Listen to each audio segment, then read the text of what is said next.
I think a really great question that people want to know is just what is it? Like, can you play in the NBA or not? Like, if you were on the bench right now on an NBA team and the coach called you out to play, would you play well? Yeah. Yeah? Yeah, because Professor Live.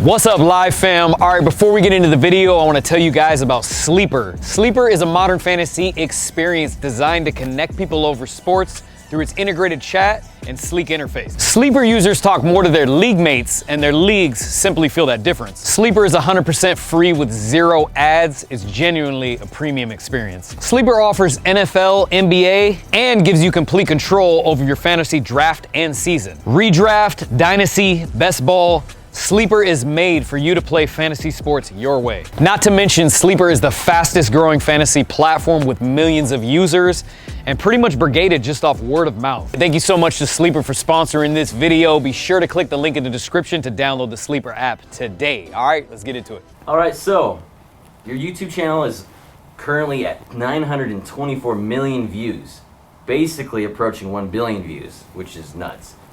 And there's also hundreds of thousands of comments, and I went through a bunch of them, and the most popular comments by far, are comments about you in the NBA. Mm-hmm. One of them was, why isn't the professor in the NBA? Another was, put this guy in the NBA right now. And then another one was even going to the extent of saying you're not even good at basketball.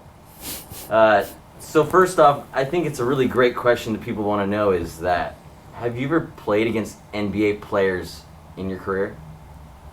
Yeah.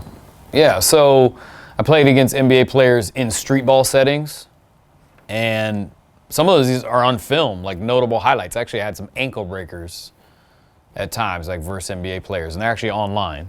Wow. Older videos. And then I played against NBA players in workouts that are off camera, and then I played against NBA players when I played in the CBA, which was like one league below the NBA.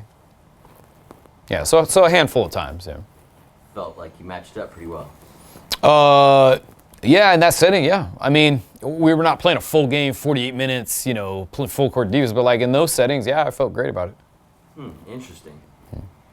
Another great question is, are your moves even legal or are they illegal? Like if you were to go play in the NBA, would they pass as legal or not? Yeah, the thing is, like that whole notion that like I couldn't play in the NBA because all I do is carry the basketball and it's the only reason I'm good at basketball is false. Like if somebody says that, they really just don't know the game. Like I have a handful of moves, 2, 3, 4 moves that like are arguable carry.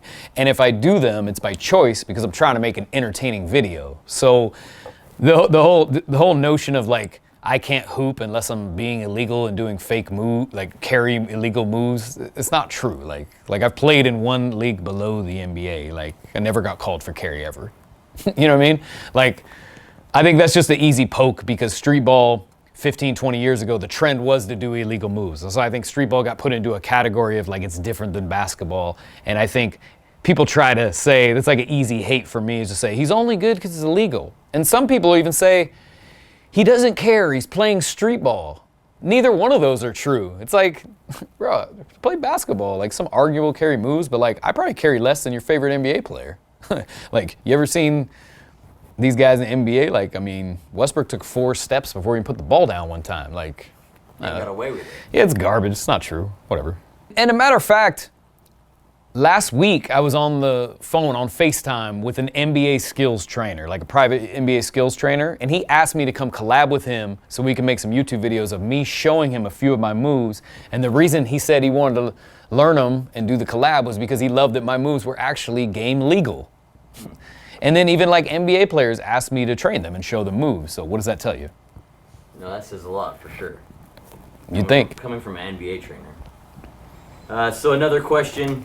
So we showed actual footage of you crossing up other NBA players online, which is pretty crazy. But what else is crazy is that Isiah Thomas, NBA legend and Hall of Fame point guard, said that you belong on the list of players with the best handles of all time. So So every player on that list, except for you, has had a great NBA career, and some of them are even in the Hall of Fame. We've made a couple of these NBA topic videos, and they've done over 10 million views in a very short amount of time. But there's always people who feel like we don't address the right questions or the heart of the topic. So, I think a really great question that people want to know is just what is it? Like, can you play in the NBA or not? Like, scenario, if you were on the bench right now on an NBA team and the coach called you out to play, would you play well? Yeah. Yeah? Yeah, because first off, it's 100% theoretical, right? I mean, we're so theoretical, it's never going to happen. But secondly, I would say yeah, because I've never gone into any setting where I didn't think I was going to do well. It didn't matter if I was going in against an NBA All-Star, an NBA first-team All-Defenser. Like, literally, these things happened in my career, and I never felt like I wasn't going to do great. I don't think, as any type of hooper, you should ever go into any setting without realistically thinking that you're going to play well. So, yeah, I would say, yeah, I would feel good about it, like, for sure. And, I mean, like I said, it's so theoretical, right? But, like, if that's what they want to know, I'd say, yeah, I feel like we're going to do great. Interesting answer. I'm sure a lot of people they just want you to lose. Like, that's what this feels like. No, they want me to say I'd go in there and fail. Yeah, like. But it was just like, it's not true. I mean, I know that a lot of people, I've never played anybody who could really guard me playing by the rules. Maybe one or two people that I remember. Drew Holiday is one of them. He didn't foul me. Most players, like, if they get over on me, they had to foul me. If you play me by the rules, I have good offense. Like, a lot of people don't think my offense would qualify at that highest level because, like, to them, the NBA is just, like, way up here and it's unattainable, right?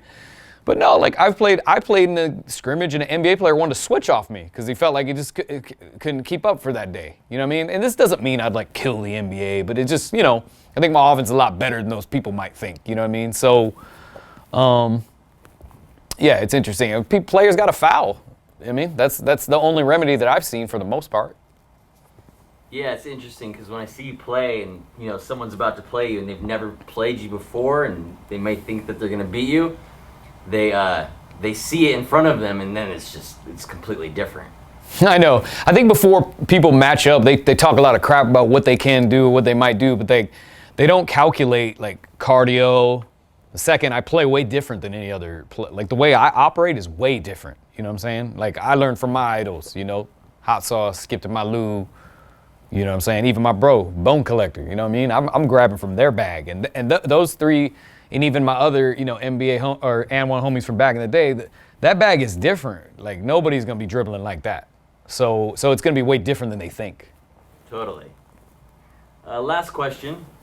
So, 3 great answers so far. But let's just get to the point. Like, what's the main reason you're not in the NBA? If I was there's a lot of reasons, right? But if I was to narrow it all down, like, the one main reason I didn't make the NBA is because I'm a late bloomer. By the time people make the NBA from age 18 to about 23 or 18 to 22 or something like that, that's the normal age to get drafted into the NBA. I looked like I was 11 or 12 years old at that time. So I wasn't good enough, and nor would I have been trusted to, play major college or whatever. And I gave up my college eligibility to play on the N1 mixtape tour at 18. So going to college wasn't even a thing, and going to the NBA wasn't even a thought.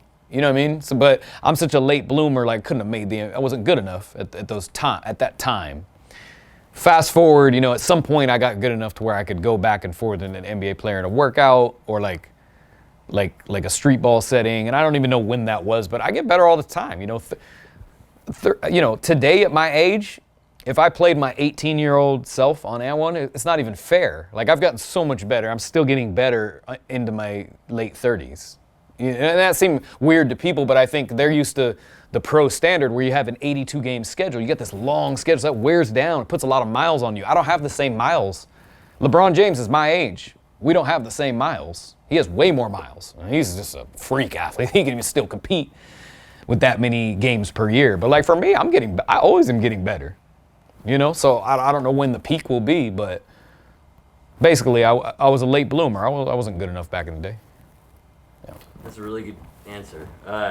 Truth. I actually have one more question. Sure. Do you think you could break an NBA player's ankles? I mean, I had before. I mean, like in an NBA game. Do you think you would go out there and if that would be a thing? Like you would go out there and you potentially put someone on their butt? Absolutely. Absolutely. And the reason is because if you play it at a high level, anybody can shake anybody, right? Like anybody can get dunked on and anybody can get shook. So yeah, and that doesn't mean I'll dominate the league or anything, but yeah, like could I cross somebody up or like make them trip up or like turn them around and like score a bucket after I like shook them up? Like yeah, but I mean anybody who plays at an elite level offensively could pull that off at least one possession. You're asking about just one possession? Like I would hope so.